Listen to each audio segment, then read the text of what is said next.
But I did stumble on this place, Blick Art Materials, or Dick Blick, and they have a lot of like pretty much everything you could ask for. The only thing they don't have a lot of, which I guess it kind of makes sense, but I think they might want to consider with this increase in mixed media art, is adding stamps to their repertoire. They should have some stamps in here. They should start doing that. I think it would be a great way for them to broaden what they offer. But so I went to their website. I took a look at all their stuff. They have a great variety, really reasonable prices, lots of sales all the time. And you know, you order a certain amount, they give you free shipping, and that amount changes. Sometimes it's $99, sometimes it's $59, sometimes it's $79.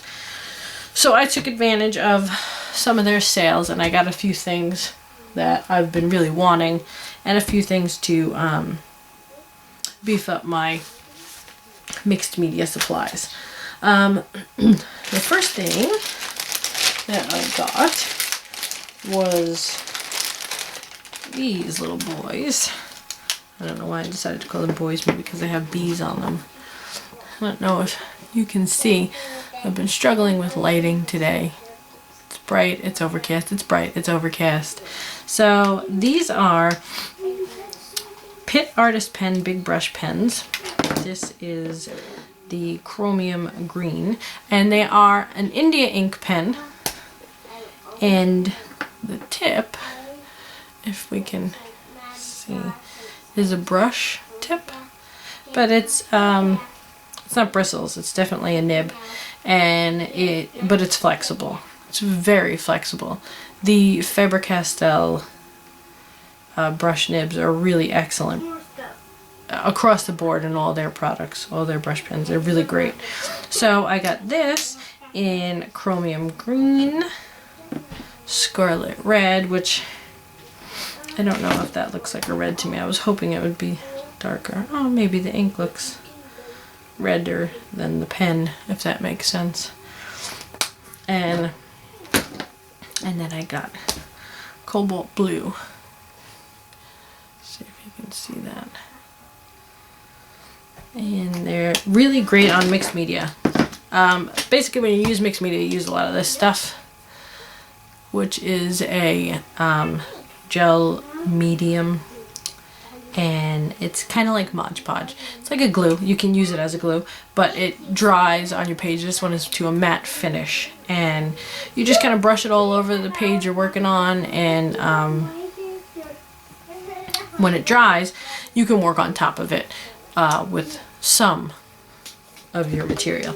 And these India ink pens are great because they go on and they take a few seconds to dry, so you can use them to kind of shadow and shade things and stuff, but once it goes down, you can rub on it and smudge it out, like blur it out a little bit, which is really great for the shadowing and shading and adding dimension and lift. Like if you're gluing down die cuts or something, you use this around it and it elevates what you're looking at.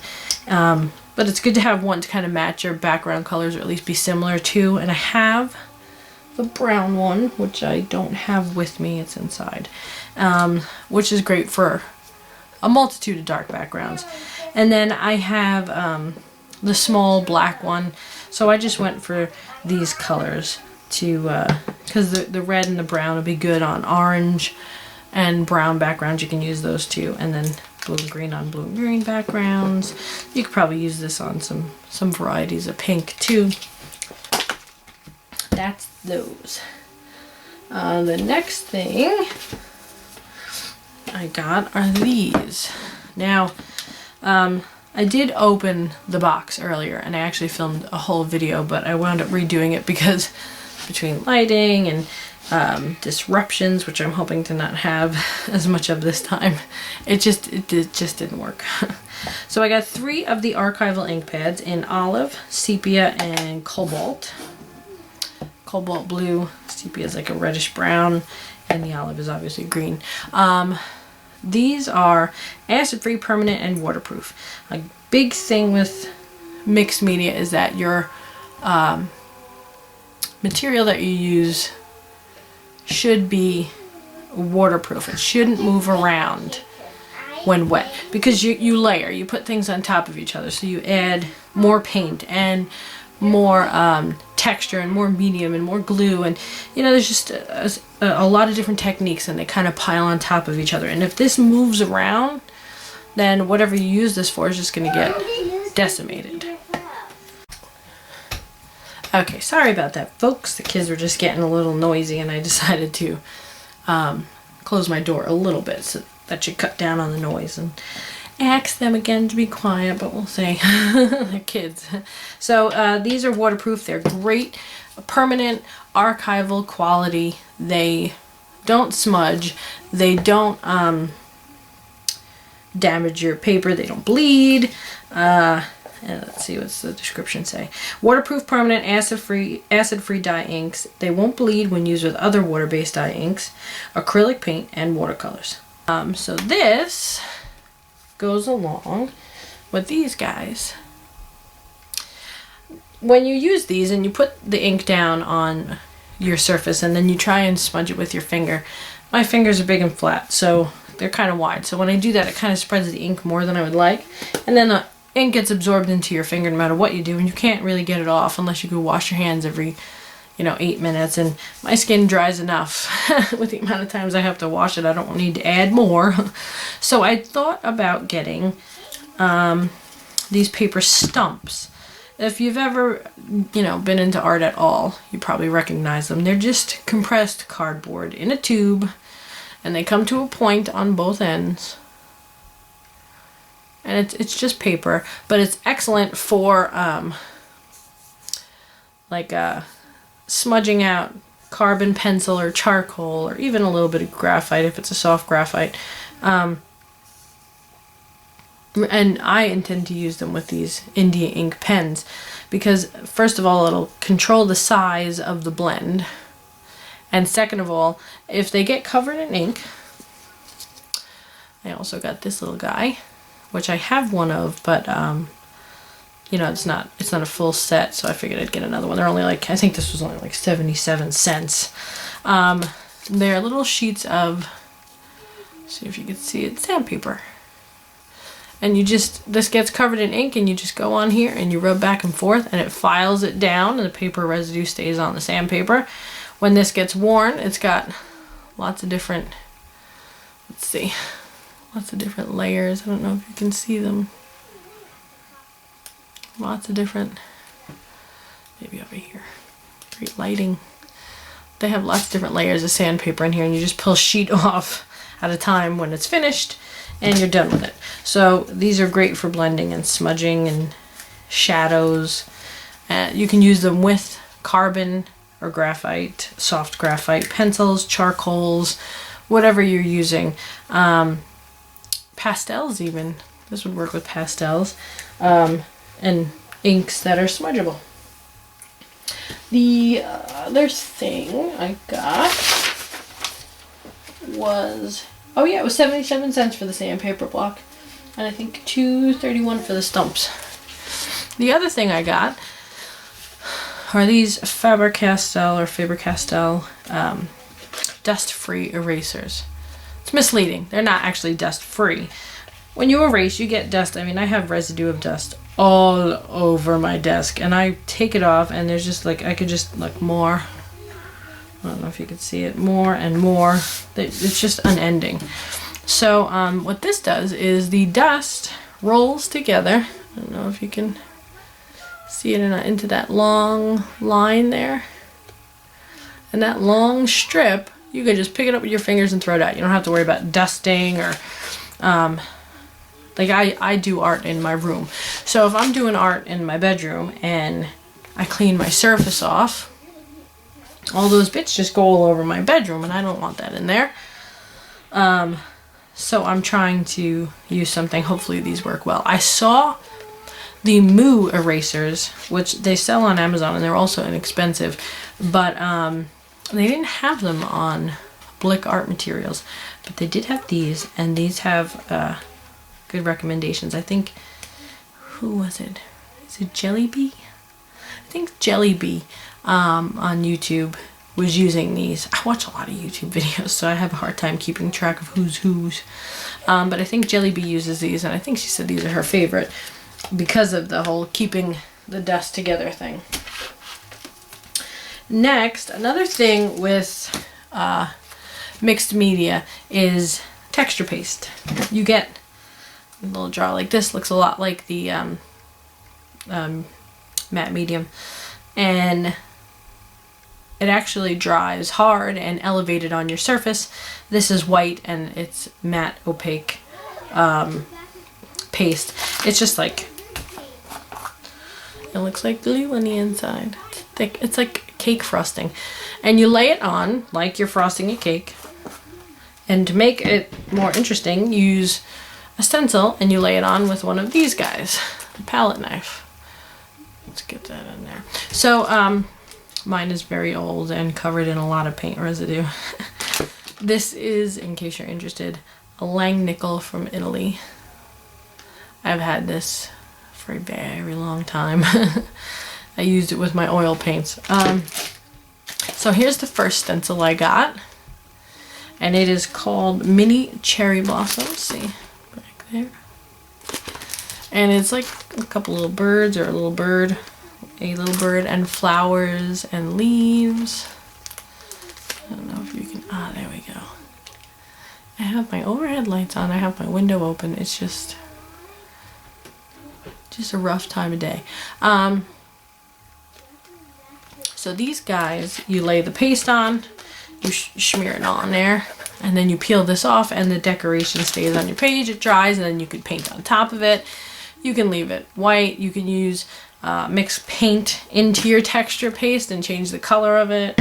There's all sorts of things you can do to put more texture and elevation in your mixed media. And then I also got this one, which is called Mini Flyaway. They're both 6x6. I think it says it on the front, Mini Flyaway. And I really loved the like arch gate looking piece over here. Can you see that? And then this decorative piece, it reminded me of like an old church, or you know, old stone buildings, old stone castles.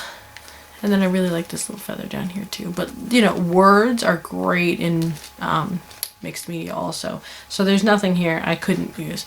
It also has these little faint, like kind of dribbly lines.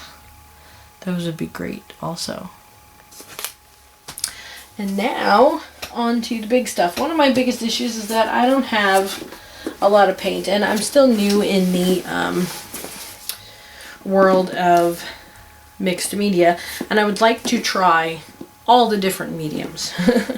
So I got this 30-piece A to Z acrylic color and a 30-piece color and medium set. And this shows you everything that's included. There goes my light. And it has, I don't know if you're familiar with Golden Paints, but Golden Paints have a variety of types of paints. Let's see if we can see them all. Up here, these are your heavy body paints. They're thick acrylics. They're kind of not as thick as an oil paint, but close. And they have a firmer texture. A lot of people think that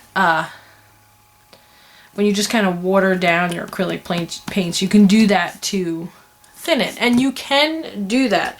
But the problem with that is acrylic paint, without being too scientific, it has like polymers in it, and basically it's like a homogenized milk.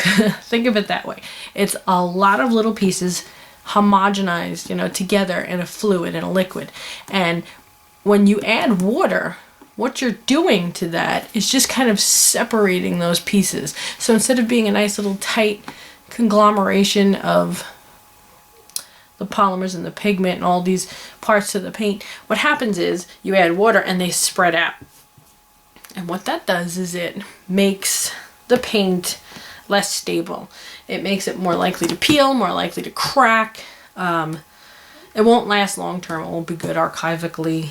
Is that a word? Archivically? I don't know, it wouldn't last a long time.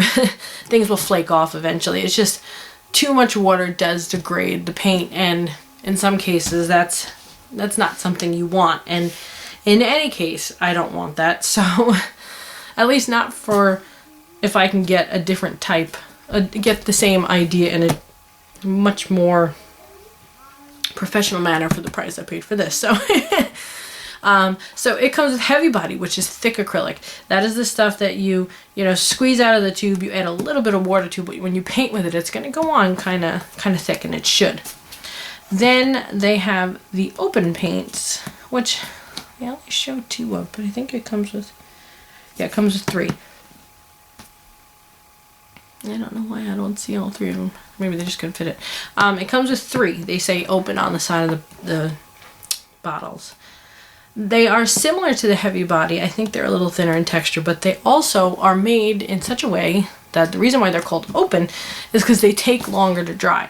So what that means is you have more time to work with your art. So you can put the paint on a canvas, you can put the paint on your mixed media paper in your art journal, wherever you're using it, cardboard, wood, whatever you're using it on. And you have time to move it around before it dries, because acrylic paint, since it is water-based, it dries really quickly. Open will dry slower, more like an oil-based acrylic. So it's good for situations where you want to move paint around in it, but I would like to just kind of see the consistency of it. But I can't think of why you would want your paint to stay wet longer. I have a heat gun. My goal is always to make everything dry as fast as possible. So it comes with the heavy body, it comes with the open, and then it comes with 2 of the thinner varieties, which is, these up here are the fluid acrylics, and then a few of them down here are high flow acrylics. They are slightly different in thickness. The fluid, it's kind of like a thinner version of like this craft stuff you get. It's like a little bit thinner than this stuff. It'll pour out kind of like a heavy cream or a whole milk. And then the high flow is like water. It's almost like water. It's just like thick water. It's slightly thicker than water, you know? And what it does is it's good for like airbrush guns, so that you can spray it. You can use it as like an ink, it's very, very thin material. And then the fluid acrylics are just a thinner version of the heavy body acrylics, and what that does is it allows you to have a more liquid medium to work with without degrading the quality of the paint, because it uses a chemical found within the paint already to thin it, as opposed to just having to add tons of water to thin it. But these are thick, and you use them thick in cases like painting on canvases, and acrylic art on canvas should be done in a sort of thick, heavy body paint, where these are thinner and they're better in things like mixed media, or maybe like a background or a wash on the background. It works liquid like a watercolor. So it's like a water media, but you're not degrading your paint by adding the water to it. It's coming already thinned with all the appropriate chemicals to keep it thin. So it comes with, let's see, 1, 2, 3, 4, 5, 6, 7, 8 of these tubes. They're 30 milliliters or 1 ounce tubes, so they're not huge. Then it comes with 1, 2, 3, 4, 5, 6, 7, 8 of the 15 milliliters, which are these little bottles, and these 15 milliliters are half an ounce, but they're liquid. They're not, it's basically like getting the same volume. And then it comes with an open thinner, which is one of these type of bottles, but it's a thinner to thin the open paint that dries slow. It also comes in with 14, so it's a 30-piece set, so it's 16 paints, and then open thinner, and then another 13 different mediums. Mediums are things that you add to paint to change its consistency, to change its texture. It's all these little white bottles down here. And a couple of these are not just those, they're also like a gesso, which is good for prepping your paper. It comes with, I'll just list it. Absorbent ground white, acrylic glazing liquid gloss finish, acrylic ground for pastels, which I have learned are very good with, is very good to prep your paper for, like, gives it a good tooth for colored pencils, pastels, crayons, that kind of stuff. Clear tar gel, crackle paste, which sounds really fun. It's like that, you remember that crackle nail polish where, like, you paint your nail polish on, put it on, let it dry, and it would just kind of separate. It was crackle nail polish, and it was a big trend for a little while. Well, that's what the paint medium does. You add it to the paint or paint it over your paint, and it crackles the paint, which is a neat look. Fiber paste, which is a paste that has fiber in it. You can use that in a lot of different ways. You can actually use that as your work surface. If you put it on, like, underneath my cutting mat here is a Ranger mat, and it's like a silicone almost embedded mat. It's good for that. You could put the paste right on there and then peel it off and use the dry paste as your palette, or not your palette, your canvas. Then there's glass bead gel, which is a gel that has lots of little glass beads in it, basically. A heavy gel matte, so it's a heavy gel with a matte finish. You add this to your paint, it's going to make it thicker. This is how you, like, get like a translucent, because it's a gel, thickness to your paint, so it doesn't make your paint any more opaque. Although it does make it matte, which is a whole nother explanation. Polymer medium in gloss, soft gel in gloss, light molding paste, matte medium and molding paste. And the light molding paste and the molding paste, a lot like this stuff. I'm not sure if you can use it just like this. I think you can use it on stencils, but it's meant to, again, thicken paint so that you can, like, use your palette knife and put your paint on your surface and then let it dry, and you'll have texture on your painting or whatever. But this box with 30 different parts to it was listed as $47.99, and I think I got 20% off of it, or it was $47.99 already on sale. $47.99 is a great price for 30 products to try. The thing is, now I'll be able to learn and say, well, maybe I don't like the fluid acrylics. Maybe I prefer the high flow. Or maybe I don't like any of the liquid acrylics and I prefer the high, heavy body acrylic. Maybe I need that to do the work I want to do. So it allows me to try all these different things and make a determination of what I want to buy and in the future for the long term. Or when I run out of some of the stuff, I just buy a whole nother one of these so I have it all again, because I want it all again. But it's really a great price with a lot of product. The bottles are definitely good volume, good size for what you pay. And now the last thing, this is my unicorn. This is something I have been wanting for a very long time. I'll bring it into frame right. Ta-da! Derwent Inktense colored pencils.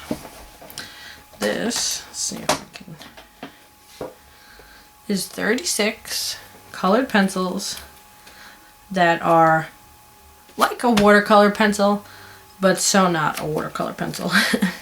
I have wanted these so bad. I don't know if you can tell in this light, but these are superior quality pencils. I could tell just by looking at them. I don't know if the wood is so great, but the actual core I can see of these is thick. That is a lot of product inside these pencils. It is a thick core. What these are, if you don't know, are watercolor-like colored pencils, but the core is not a watercolor paint dried and shaped into a core. It is ink. The main difference between these and watercolor pencils, see, ink pencils, is that while they are water soluble, they dry permanently. which again is one of those things that are very important when working in mixed media. When you want to layer things on top of each other, those things in those layers need to be waterproof. They need to, once they dry, become permanent, so that when you go over it with your paintbrush and put some more water on top of it, it doesn't start to smear, smudge, spread, and ruin what you're working on. So you use these, you color with them, you get your paintbrush, you wet it, you paint over it and spread the color around however you want it, and then you let it dry, and then you can come back to it and add tons of stuff on top of it. So it's just, these are my unicorn. I have wanted these for so long. I love my Prismacolor watercolor pencils, but it's so frustrating when you put a couple of layers of color down and you spread it with your paintbrush, and then you come back and you put another layer of color down and you try and work it, and it fades the original color. You know, your water just kind of leaks over into that spot you already finished, you know. So what I wind up doing is, with my watercolor pencils, is I'll color it in as best as I can initially with the watercolor pencils, and then I will use the brush on it all at one time, so that I'm activating all the colors at the same time and therefore not losing anything if my water runs into it, which is what happens when you use watercolor. Water will run. So the problem with that is that I can't get my shading and my highlights to balance very easily. So I go light-handed, and then I pick up one of the watercolor pencils, I wet my brush, and I take the color directly off the top of the pencil. I just, you know, I'll wet my paintbrush and I'll just rub the colorful part of the colored pencil, and then I'll lay that down. Unfortunately though, that eats away at your paper, so depending on the type of paper you're using, you can have trouble. So it's not so great with mixed media, because mixed media paper is not as good as watercolor paper. And if I'm going to use my fancy expensive watercolor paper, I want to use watercolor on them, not watercolor pencils. More on that later. You can get them on Amazon. The 36 set is, let's see, $45.34, and I think I paid less than that for these. I'm pretty sure these were like $37 after discounts or something like that. They were really not that bad, but I wanted the 72, but you know, I wanted to really get the acrylic, so it was either this and the acrylic or just this. So I went with, excuse me, just the colored pencils. I mean, just the 36 set. But I cannot wait to get these open and try them. I'm so excited.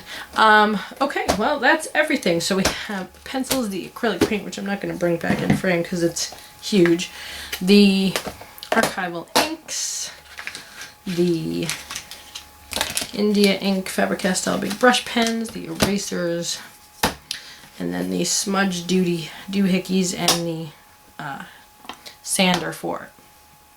All that in my haul, and it might be a long time before I buy anything again.